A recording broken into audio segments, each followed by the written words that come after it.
one of the fruits of the new emphasis in the diocese on upgrading our technological abilities to communicate is this podcast, by which I'm glad to be able to talk to you as you gather in your chapter meetings over these next few weeks. When I came here about 6 years ago, one of the first things I did with the clergy at their clergy conference was one evening, while the clergy were eating supper, I went downstairs in the retreat house and rearranged the chairs in the big room down there so that they represented congregations in their geographical location. One end of the room was north, and the other south, and then east and west, and I placed the chairs where I believed the congregations were geographically. Then invited the clergy to come downstairs, and I went upstairs for a short while. When I came back downstairs, they'd already rearranged the chairs in circles, neat little circles, thinking they were going to have Bible study. I remember saying, well, you just can't leave alone, can you? And told them to get hold of their chair. Here's north, here's south, here's east, here's west. This is the state of Iowa. Place your chair in the geographical location of your congregation. Well, we have a few clergy that were geographically challenged and were wandering around with their chairs for quite some time, but gradually everybody found their place. And then I said, look around, turn around and see who your neighbors are. This, I said, is the natural configuration for your mission regionally out of your congregation.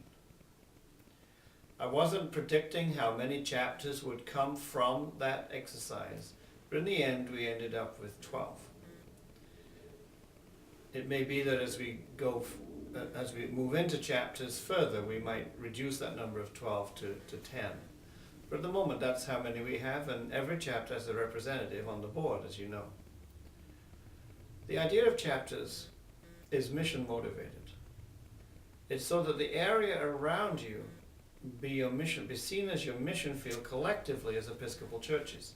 If you saw the colored map of the chapters that we have on the website, you'll see that each chapter is given a series of different counties.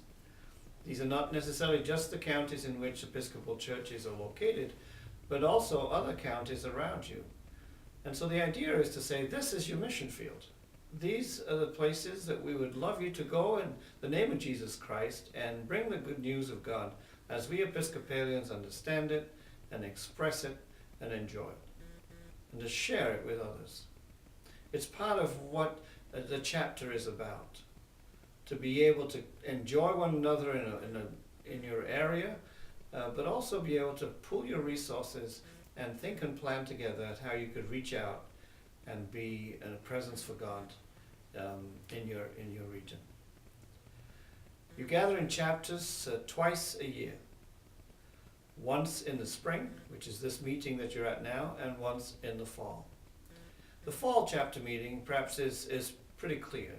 We're quite close then to convention, and the idea is that you meet in August or September and you gather to discuss the budget, discuss what's coming up, perhaps through resolutions at convention, or even create convention resolutions that you want to bring for all of us to consider. The focus of that fall chapter meeting really is the diocese and our broader ministry together.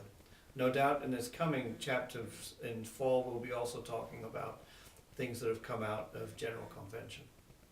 But this spring chapter gathering is more of a mission and teaching, formation, and outreach kind of emphasis. The idea really is to gather you together so that you can plan events, perhaps one in early summer, perhaps one in early fall. One for fellowship, one for outreach or evangelism, where people that are working with youth can get together and do some planning of how to bring your youth together, because many of you have young people and there's only one or two perhaps in a congregation, and they can't always get to the diocesan events, but perhaps in the chapter they can get to a more locally regional event and be with other young people where they share a common geography.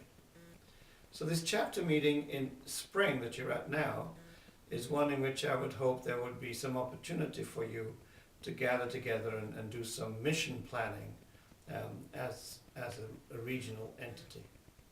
Who do I want to have at the chapter meetings? I never foresaw the chapter meetings as being only for clergy. Clergy gather with me in their own right in the clergy clusters, where I gather with them twice a year. One of those times is hopefully with their spouses and partners. But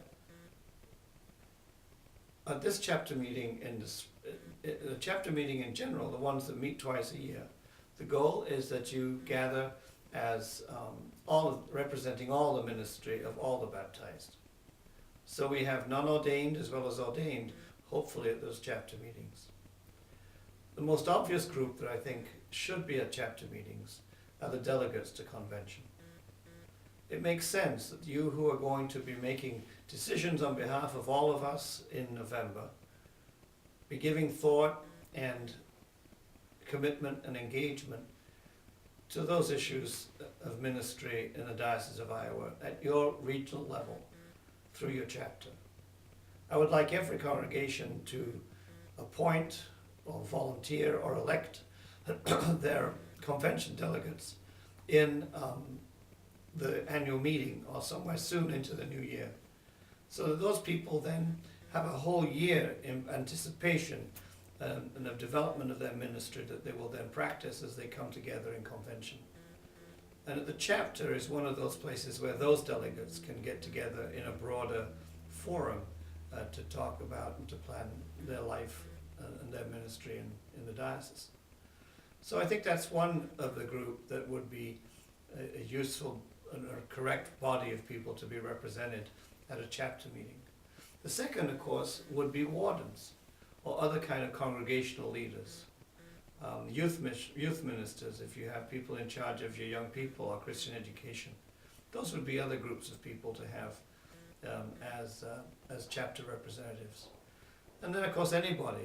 It should be open to anybody who has that calling to want to be involved at this level and bring issues to the broader church in your region. So chapters for mission, chapters to be representative of all the ministers of the church, all the baptized, and chapters have particular focuses for the spring meeting and for the fall meeting.